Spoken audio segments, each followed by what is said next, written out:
It's just been really hot. It sucks.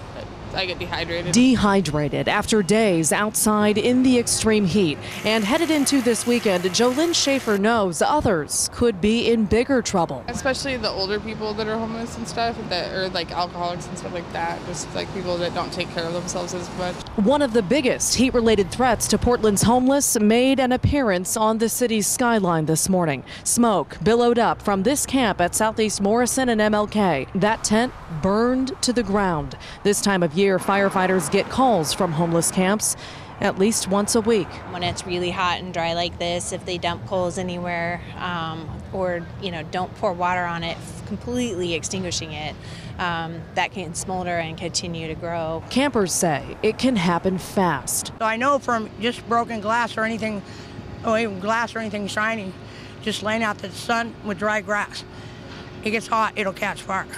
Just that quick. Linda walks through fountains to stay cool. Doctors say not everyone is so careful. The homeless population who don't have shelter, maybe on medications or just through exposure to the environment, become increasingly dehydrated. Dr. Todd Clark works in OHSU's emergency room and says in stretches like this, people worry about the classics: dehydration, heat exhaustion. Those are dangerous, but he says this weather takes its toll in other ways. For someone with heart conditions who's exposed to the heat may have complications of their heart condition related to the heat. Someone with kidney problems, liver problems, psychiatric problems. There's so many things that are made worse by dehydration, exposure to the heat, and the body's inability to regulate itself.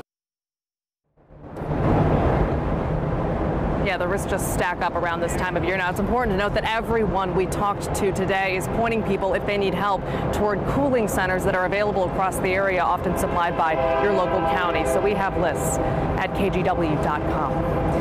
Back to you.